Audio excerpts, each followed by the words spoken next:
What's up guys, welcome back to the channel. Today this is the match review for the Melbourne versus Hawthorn game, so let's get into it.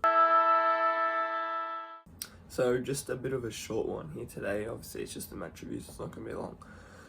But we'll just get into some stats and yeah, just a little bit of other talk and that's about it. So we'll start with Hawthorn. So we'll talk about strengths and weaknesses like we did last week. So Hawthorn's strengths are 5th least points allowed from stoppage and 4th least from forward half, 4th most points from turnover and 5th in scores from the defensive half. Defending transition, best at defending D50 to forward 50, 3rd best at defending D50 to scoring, and 5th best at defending defensive half to forward 50. Transition, 2nd in defensive half to forward 50 transition, and 2nd in defensive half to scoring, and 1st in stoppage clearances. So that's our strengths. Melbourne's strengths: 4th in points from stoppage and points from defensive half, 3rd most points from forward half.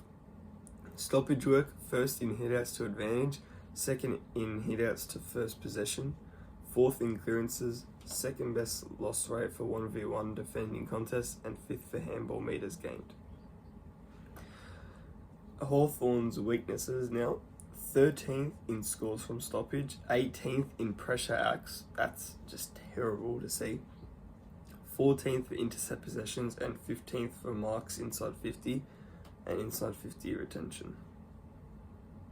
And Melbourne's weaknesses are 4th most points allowed from stoppage and 5th most points allowed from forward half and centre bounce, 13th for scores per inside 50, transition issues, 16th in D50 to forward 50 transition and 14th in D50 to scoring, 18th for intercept marking, uncontested ball, 17th for uncontested marks and 4th most for uncontested marks allowed, 4th most uncontested possessions allowed.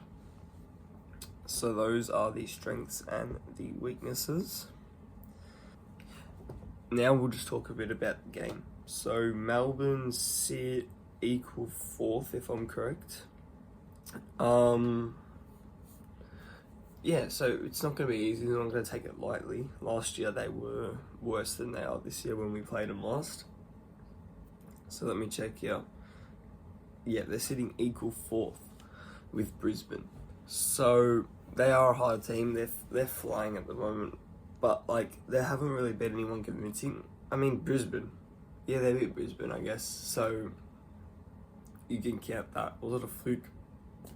Who knows, we'll wait and see. But we need a good rebound after these last 2 weeks that we haven't played that well. Obviously the first 3 quarters of Freo we played well, but that was about it. Couldn't finish that off strongly. Couldn't get the result we wanted. Hopefully this week we do. But some key injuries to talk about, so let's get into that one. So let's go through these injuries here. So James Blank is in test. Kelsha Dia will be in test. Marbior Chol will be back in a week. Will Day will be back in a week, but then obviously spend the 2 weeks in the VFL before he comes back. Connor Nash will be back in a week. Tom Barras is out for 3 to 5 weeks. And Jack Gunston is seen as TBC. So what we thought was going to be in test, we thought he was just going to be alright to play. They said that he would have to do a lot in the back half of the week to play. But now it seems like he's not even in test, so who knows if he will even play this weekend, but we'll have to wait till Thursday night to see that. Yeah, that's about it for like injuries and whatnot. There's a few more things to talk about in the game, so let's talk about that. So obviously Indigenous round.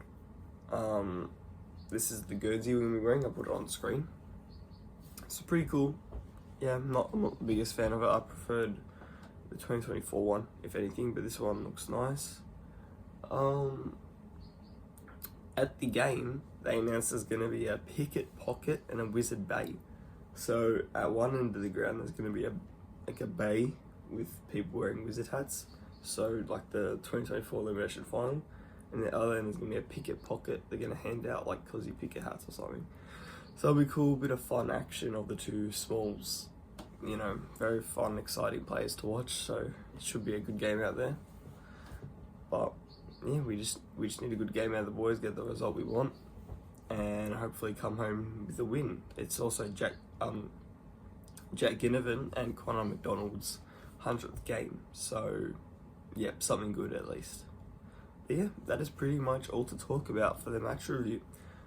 I'll release the... I think I said match review. I meant match preview. Sorry, guys.